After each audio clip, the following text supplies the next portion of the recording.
All right, I want to welcome everybody to another episode of the Shadows Podcast. I'm your host, Trip Bodenheimer, and I am very excited to have with us today Layne Gneiting. Sir, how are you doing? I'm doing fantastic. I got up and did my bike ride this morning with some friends. Anytime you're out on a bike, it's a good day. Oh, yeah. How far is y'all ride? 25, 26. Okay. For me, it'd be 25, 26 minutes. But but I'm assuming you're talking about miles. Miles, So, miles, yes. Hours. No, just okay. kidding. So, first of all, I appreciate you taking time to be here to do this today. And before we get into you and your journey, we're going to start off with some rapid fire questions for you. Yes. First one: who has made the biggest impression in your life in the past year? Whoa. The biggest impression in my life in the past year? Wow, that's a great question. Who has made the biggest impression? What's funny is that immediately you flip through lots of people, Yeah. but in the past year, probably, okay, um, it's my coach, Sean Layden. Okay. Yep. All right. So What made you go to him? um, you know, I've studied story, um, and I reached out knowing that, okay, now I'm in a state where I want to go up a level. And if you want to go up a level, you get a coach because they hold you accountable. They help you see things that you don't see. Mm-hmm. And that's important. That's crucial. So I got signed up with him the beginning of the year, and that has helped accelerate things. Yeah. Okay. Yeah. What is something that you are afraid to try? That I am afraid to try. Wow. Um, so honestly, I'm I'm somewhat afraid to cut ties with the university again because I did that once and it was financially not a really good spot. Yeah. So I'm afraid to do that again, even though I want to. And and I would say there's part of me that has had a lot of resistance to Yeah. writing my book. Really? Yeah, because we talked about that last time you and I Yeah. Yeah. synced up. Yeah, and I would buy a copy like right now if you had a book out. I'm just throwing it out there. All right. Well, I am writing it. Okay, good. Okay. What is it that makes you so unique? Uh, my, that's kind of unfair because our own story, because it's ours, we don't think there's anything special about it. Yeah. Okay. But I think what would make me unique is that I'm willing to push, I'm willing to go out there on a limb in ways that other people haven't. Mm. Take a chance with things. Not everything, but like when it comes to other people, I'm less willing to go there. But when it's just me, yes, I'm willing to go. Okay. Final one. What do you think people undervalue today? Choice. That's true I when you think think about it. Yeah. Man, I think that we are so caught up in a world of control and of people pleasing and dancing around that we don't realize everything is choice. We just create stories that justify the choice. Yeah. Yep. You hit it spot on with that one. All right. Well, you survived our rapid fires. All So right. we threw some softballs at you. So good job. So to go ahead and get started, just kind of in, quick little 1 minute snapshot for someone listening who has no idea who you are. How would you describe yourself to them? I am a father of 8 kids who 12 years ago defied the cage that I felt I was trapped in, cycled across the United States. And then since then, that opened up a world of opportunity where I now take people who are not necessarily cyclists, but we go by bicycle all over the world to experience what it's like to live on the open road and to come face to face with our inner voice. Yeah, we're going to break down a lot of what you just said here momentarily. So, to get you started, take us back to your childhood. What was your childhood like? What was your family experience like? What do you remember most about growing up? Growing up was a dream. I had ideal childhood. Growing up in farmlands of Idaho, southeast Idaho, where there was plenty of space to run around in. It was nothing to grab your friends or your cousins and go down to the canal and jump off the railroad tracks in and swim with your inner tube. And it was nothing to go out and play in the hay fields, the haystacks, and the magic that was the catalyst for what I've done was my parents' library of folk tales. Mm. And I would go down constantly, immersing myself in those old folk tales and dreaming of what it would be like to go to the jungles of India or the wilds of Africa or down in South America or all over the world. And I dearly wanted to follow in those footsteps. But a poor farm boy from Idaho, they don't go off.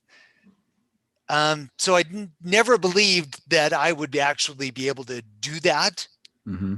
But it sure was fun dreaming about it. It's interesting to see what you're doing now and how that kind of translates into the later part of your story. I've noticed something too. We've had a lot of people on here who are really, really successful people. And the one common thread that I'm seeing between all of them, they grew up on a farm. That is the one thing that every Really? single one of them, I'm dead serious. I was telling someone that the other day. I was like, I grew up in the wrong spot. I should have grown up in a farm somewhere and I would be a lot more successful than what I am today. So what were some of your aspirations growing up especially your teenage years? Oh, I wanted to be an actor, wanted to be on Hollywood. I figured that's where I was going to be. I used to dream about it. But there was a big conflict between the lifestyle I saw in Hollywood Mm-hmm. and the lifestyle that I wanted, the family life that I wanted. Okay. And when you graduated high school, where did your college journey begin? You have a very extensive education history. So where did that get started at? Yeah. First of all, I would say, don't do it. Don't do it. Man, that's the long track. Take the fast track. So I went to a small religious college near my home. Back then it was called Rick's College. Yep. Now it's called BYU Idaho. From there, I served a religious mission for my faith. Mm-hmm. Went out for 2 years over to England, served people, grew to love them. Then I came back, finished up at that college, transferred to the University of Idaho. And as part of that, I got my second real taste of what it was like to cast off the chains. And that was taking a family. I was married. We had our first daughter, and we moved to Ecuador as the first family in a foreign exchange program. Wow. What made you do that? The short answer is I wanted to go. Yeah. The longer answer is as soon as I got back from my mission service, it was like the voice of the divine said, "Okay, Layne, I let you go where you wanted to go, but now you got to learn Spanish." Yeah.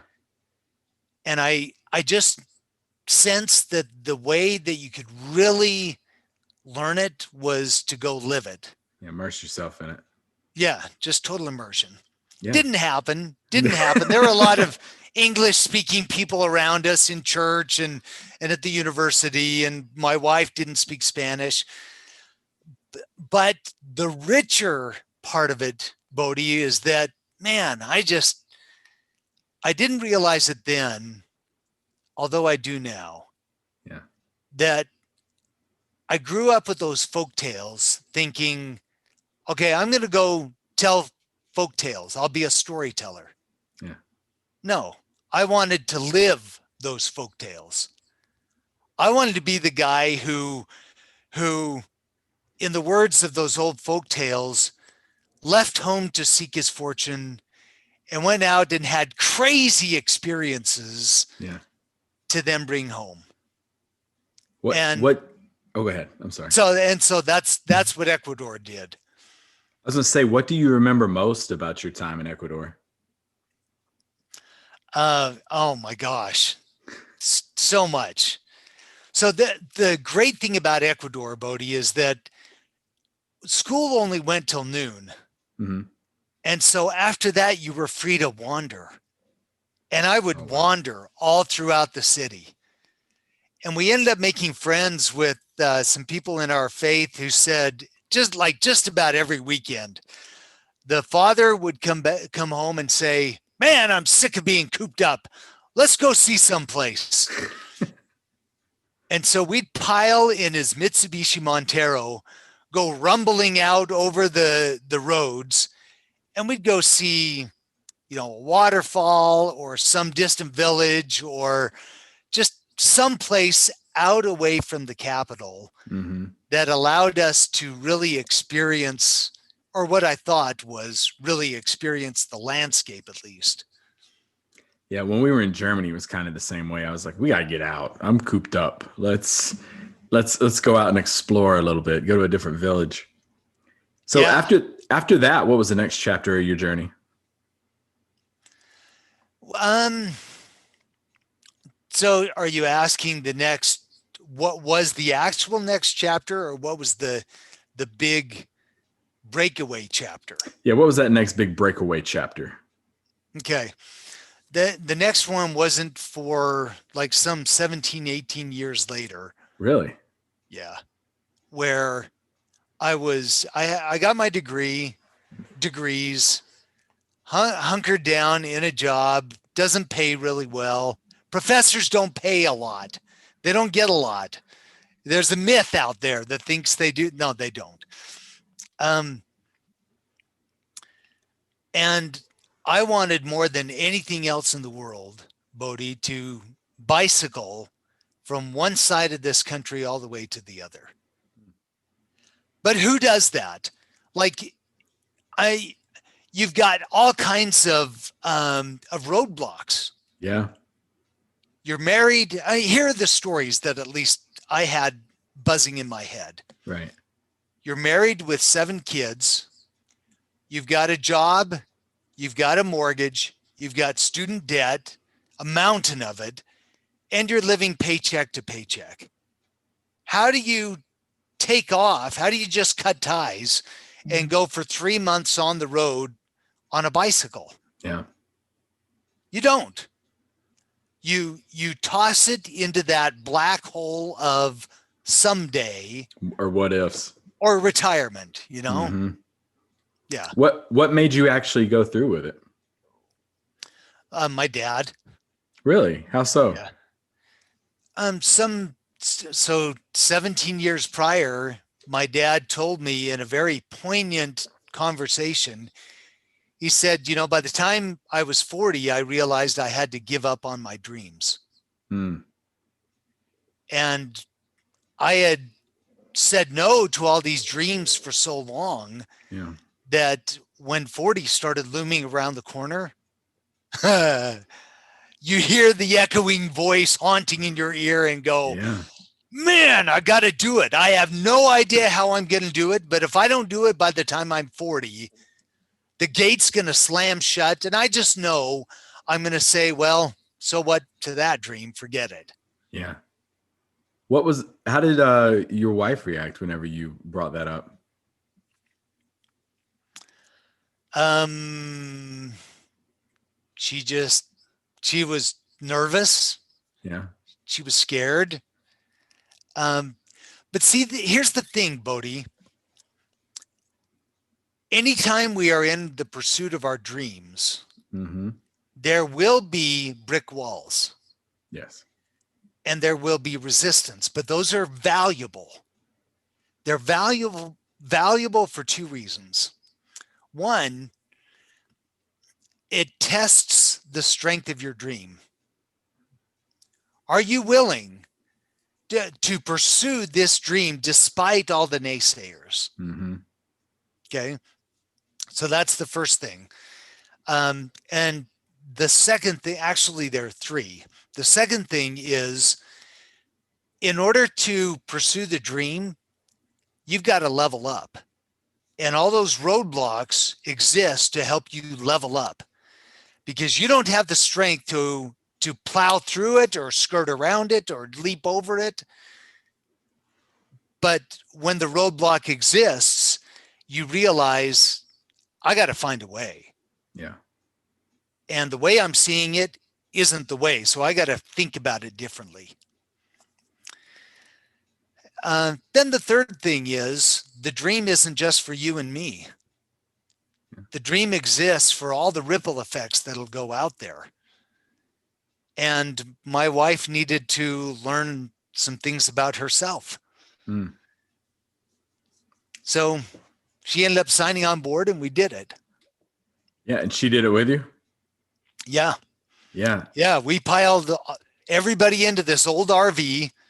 You know, we went out and bought an old motorhome, fixed it up a little bit, had a bed, or at least a shared bed for everybody.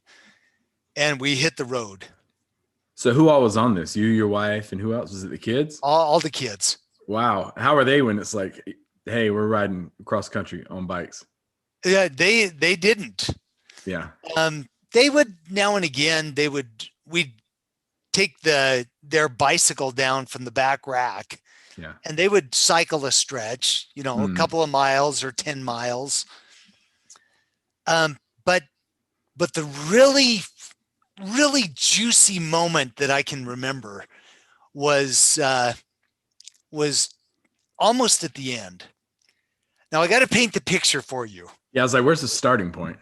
Okay, the starting point was the western tip of Washington. Okay. Okay, Nia Bay, Washington. So we drove up there, and then we started our journey all the way to the eastern tip of Maine, Quoddy Head State Park. But everyone had to pare down their entire life to a duffel bag that would fit in one little shelf in the motorhome. That was everything. Their clothes, their books, their games, everything. Mm-hmm.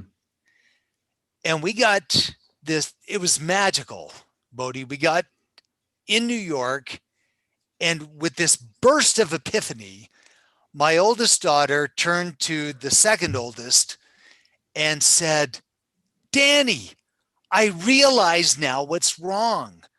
It's not that we need more space. It's that we've got too much stuff. Mm. Like, you can't teach that. Yeah, exactly. And that was this eye-opening moment that reverberates with what a great author said. Perfection is achieved not when there's nothing more to add, but when there's nothing left to take away. Mm. I like that. Yeah. Yeah. So how did it feel when y'all finally got to your destination, to Maine? You know, a guy that I met in North Dakota had gone coast to coast, and he said, Layne, when you get there, you'll cry. So I got there, and I actually reached the furthest town in Maine, but I hadn't reached the eastern tip yet. Yeah. So I reached it. It was the end of the day. I dipped my tires in, and it was weird because I expected to cry. Mm-hmm. I expected some kind of emotion, and instead there was just peace. And then I looked around for a place to camp, knocked on a guy's door and said, "Hey, you know any place I could camp?" And the guy looked at his yard and said, "Yeah, I got a big yard. Go ahead, pitch your tent." I'm like, "Thanks." And then I got up really, really early in the morning so I could catch the sunrise at Quoddy Head State Park. Oh, nice. Pedaled through the darkness, got there, waited in the dark, slapping the mosquitoes that are buzzing around. Yeah. And other people are slowly joining me. And then through the haze, the sun started to slowly emerge. And somebody goes, "Hey, that's the sun." "Oh, it is." Okay. So we watched it rise, and then one by one the people trickled away, and the photographer, there was a photographer who had come kind of grumbling, "I thought I could get better shots. This is bad. Oh well." He left, and as he's leaving, that's when it hit. And the realization that I had just lived an impossible dream struck me like lightning. Yeah. And I jumped up and started dancing around, hooping and hollering. And I could hear that photographer, he was on his way to his car, chuckling and laughing, and it wasn't tears, but it was this incredible euphoria that I had to journal about. And so I frantically whipped out my pen, started journaling, but it felt fitting. I wanted my family and fanfare and ribbons and balloons, and I had nothing. Band and all that other stuff. Yeah. Yeah, there was nothing. My family had already had to go home about 2 weeks prior to get kids in school. And so the last 2 weeks were alone. And honestly, here's what came to my mind at that point. I'm a faithful, spiritual person. I'm a Christian. I believe in Jesus Christ. And here's what came to me, that it was oddly fitting, because right at the very end, the person I adore and worship as a God had to suffer the very end alone. And it was that epiphany that came to me, that it was oddly fitting that even though during the entire journey I was surrounded by loved ones, the people I care about most in the world, in the end, the journey has to be alone. It has to be. Yeah. Because even though you're surrounded by other people on their own journey, your journey is yours. Yeah. And it cannot be shared. The depths and the heights cannot be shared. It cannot be experienced intimately by any other human being. Parts of it can be shared, right, but not the essence. Yeah, that's really interesting. Yeah. So doing that cycling excursion from coast to coast, you obviously have a lot of time to yourself. You obviously have a lot of time to think and to process things. In hindsight, looking back, what is the one thing you learned most about yourself on that journey? I learned how entitled I didn't realize I was. Mm. Yeah. In small things, like you go down the road in the bike lane and somebody's coming the opposite way here in where I live in Arizona. Hmm. And what immediately jumps to mind? Yeah. Whenever someone's coming the opposite way as you. Yeah. Yeah. Yeah. Yeah. You get a little nervous. Yeah. And you think, hey, what are you doing, you jerk? Yeah. This is my lane. I'm going the right way. Hmm. Why don't you obey the rules and get over there? And when you end up going on a trip of this kind, not a trip, an excursion of this type, Yeah. you learn to flow. And when you've got an obstacle rushing toward you, you go around it. Hmm. You don't sit there and try to plow through it and rant and rave at it and Yeah. call it a jerk. You just realize, okay, it's on its journey. I don't I don't I don't need to let it trigger me. Yeah. I'm just going to go around and keep going. Don't poke the bear.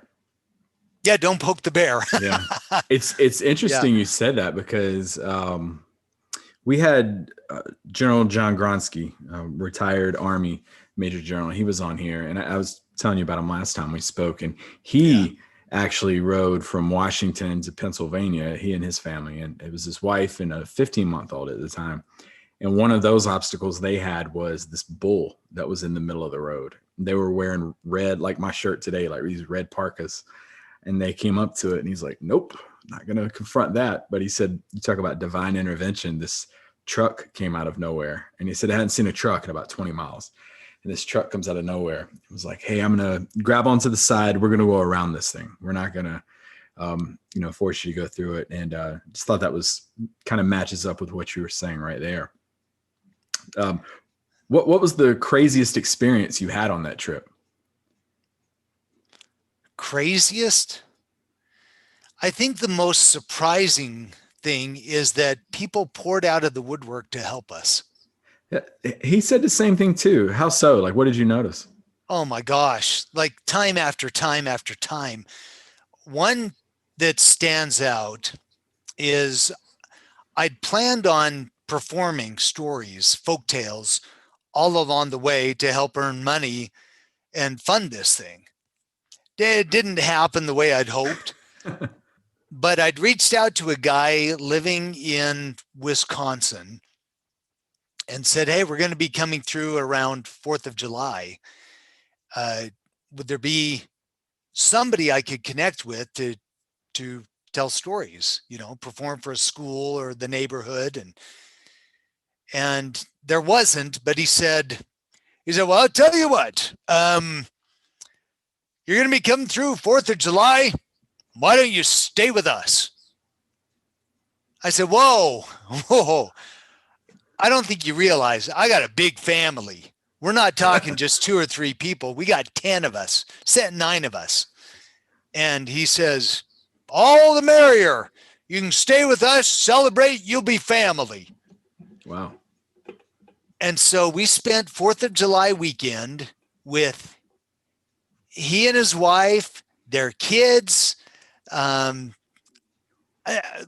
fishing right off their pier at the lake where their home lay, and they treated us like family. Wow. Do y'all still keep in contact with them? Periodically. Okay. Yeah, that we were in close touch for years afterwards.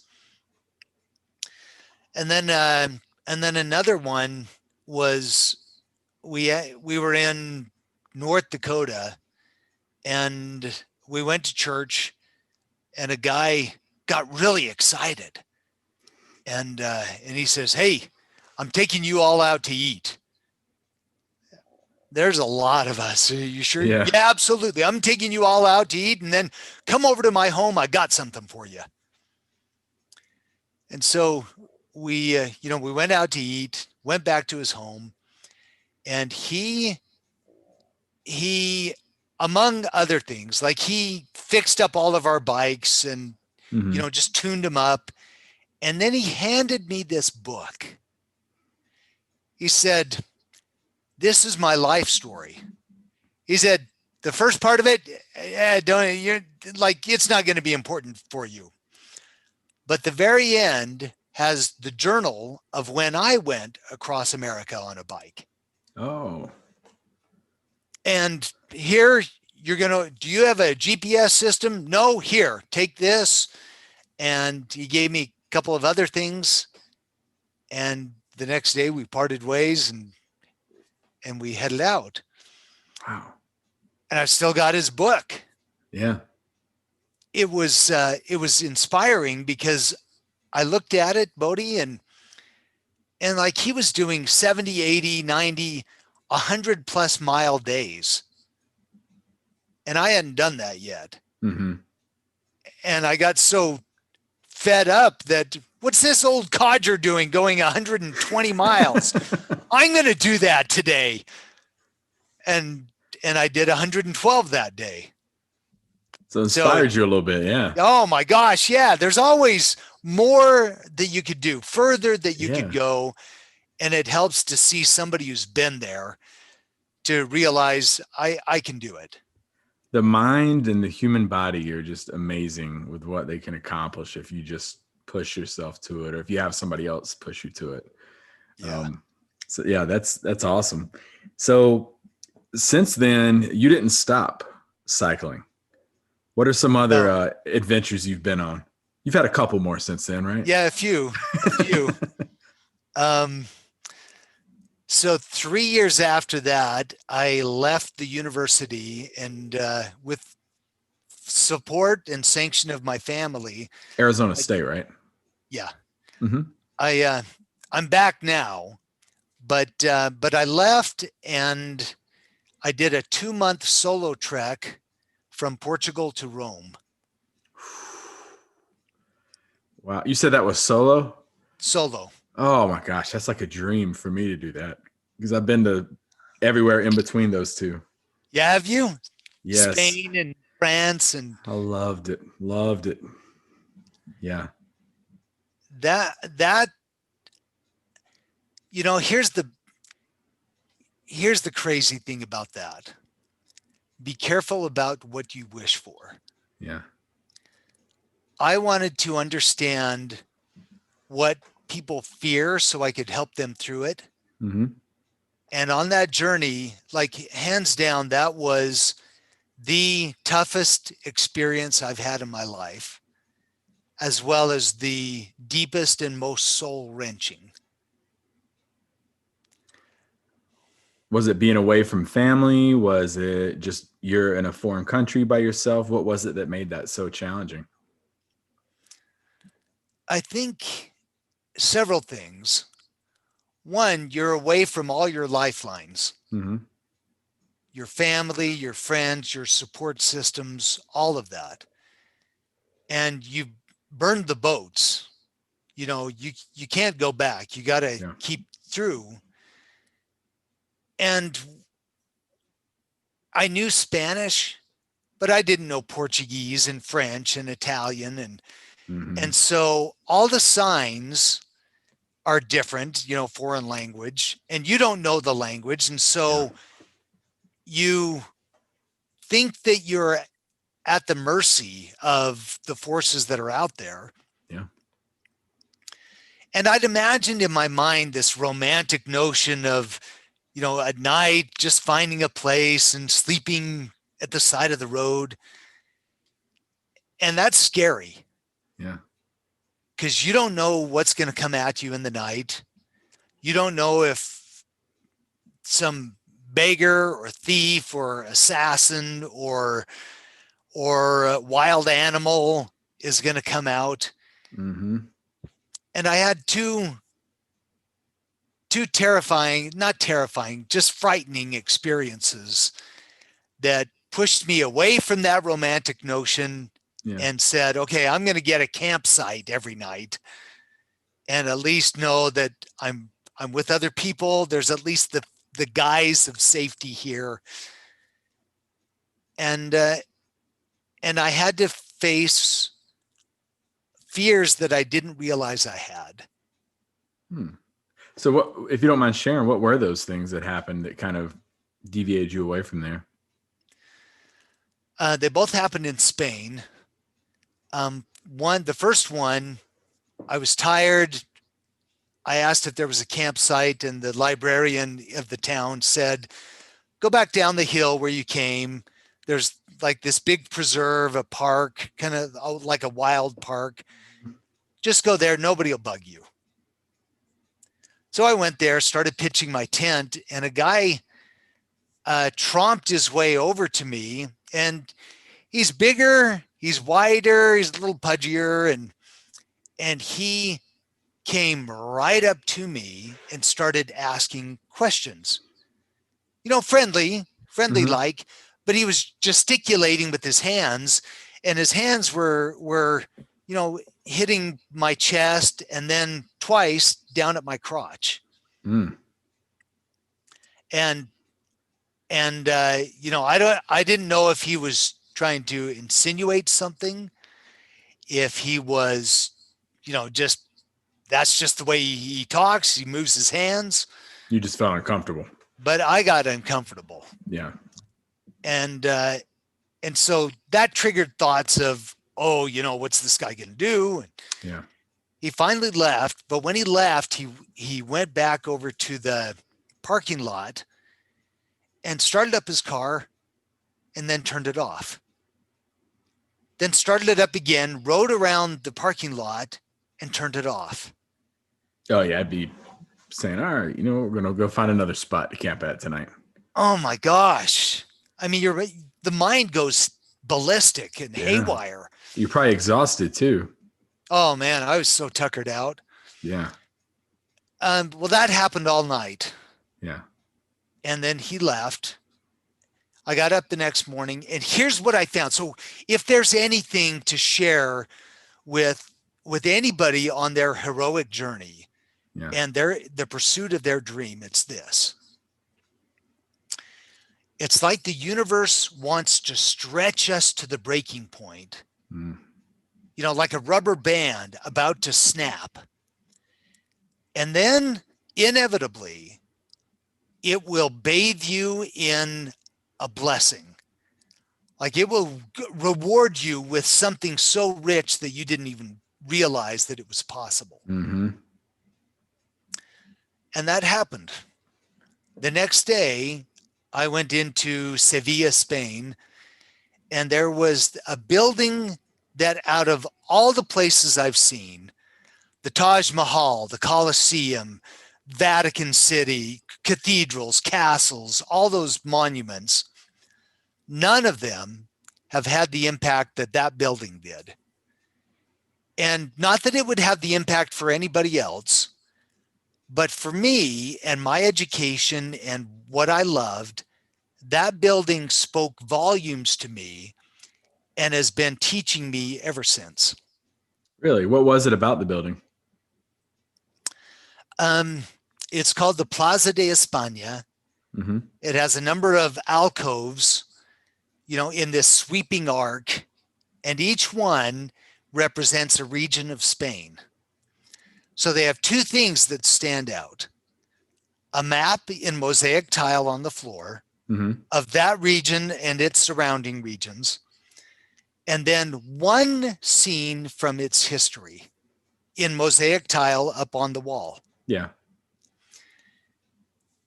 And, you think about it, we are a composite of stories, but ultimately there's only one that is going to stand out among all the rest. What is yours? Yeah. That's like a really good self-reflection question for anybody out there. Like, what is your one story that's going to stand out? You really got to put some thought into it too. Yeah. Yeah. That's going to be a rapid fire question. There you go. I'm recording one later today, and that is going to be the rapid fire question. Good. So good. What is on your bucket list of cycling excursions that you still haven't done? I know you were telling me a pretty cool one coming up that involves, what was it? It was like China. Yeah. Yeah. There's this old trading route called the Silk Road that Yep. goes between Beijing, China, and Istanbul, Turkey. And that's on the bucket list, and it's in the calendar to go 2026 and 2027, halfway across one year and then halfway the next. That's gonna be so cool. So you need to write a book before then, and then you can have a two-part that comes out after that. And you can have several different books out of the way at that point. That's right. That's Now right. that's pretty cool. Now, if you don't mind sharing with us, you're doing some amazing stuff out there as well. There's Breakthrough Mindset, the Adventure Guide. If you don't mind telling us about some of these incredible things that you're doing, as well as you mentioned being a professor. Yeah, absolutely. There's you mentioned bucket list, so this ties into it. But this same friend he was my very first client, we ended up going to Norway. I'll tell you about that in a sec. Whew, my favorite country. Oh my gosh, it's exquisite. Favorite country. Um, in 2024, we are going to go from Malta, below Italy, Yeah.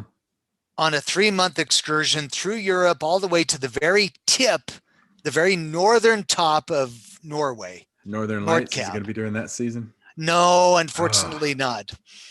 But it this will be the 10th anniversary of our Norwegian trek, and we're going to do something that's like really cool.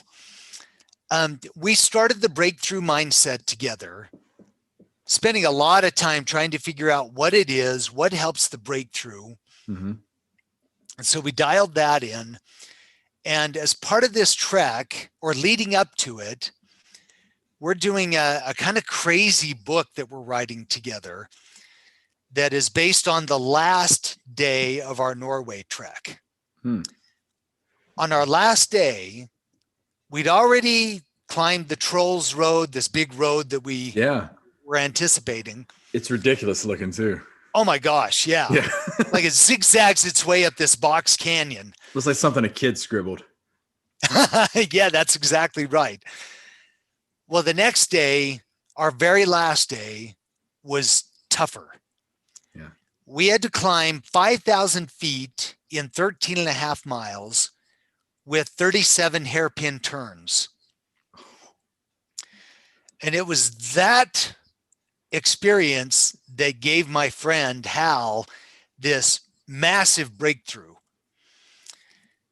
And so we decided, okay, what we're going to do in honor of that experience, our book is going to have 37 hairpin turns or insights that we've gained through trekking. It'll have 13 and a half chapters and exactly 5,000 words. Wow. So a word for every foot that we climbed, a chapter for each mile, and a hairpin turn for every breakthrough, or every insight that we gained that has helped us turn a corner and level up. How hard was that to write? We're in the midst of it. Yeah. So we're figuring it out. How do you write 13 and a half chapters? With that word, that's like a puzzle. Yeah. You could tell me to write a book about my life and just any word count, any chapters, and I would struggle with it, much less you have that on it. So much respect to you. Much respect to all of y'all for doing that. So you've mentioned the trip that you have coming up, but what is something in the next, let's see, you said 2027, something in the next 5 years that you're really looking forward to? Something in the next 5 years. Well, ooh, I'm gonna make it tougher. Yeah, make it tougher. Can't include a bicycle. Cannot include a bicycle. Can't include a bike. Okay. That's a little unfair because it does involve, but it kind of doesn't. Let me grab this. I've been working on this Irish drum. Oh, wow. My one of my sons got me a really basic version here Yeah. about a year and a fourth ago or 2 years ago, and I just upgraded. And the plan is to get to the point of playing this thing where I can take it with me and connect despite language barriers Mm. with anybody I meet. Yeah, that's pretty neat. I like that. We'll Yeah. take that. That's a good answer. That's a good answer. That'll work. Um, 50 years from now, or actually, better yet, with your kids, when your kids, 30, 50 years from now, mention you, what do you want them to say about you? That I gave them the freedom to pursue their dream. Mm, I like that. Let them be themselves.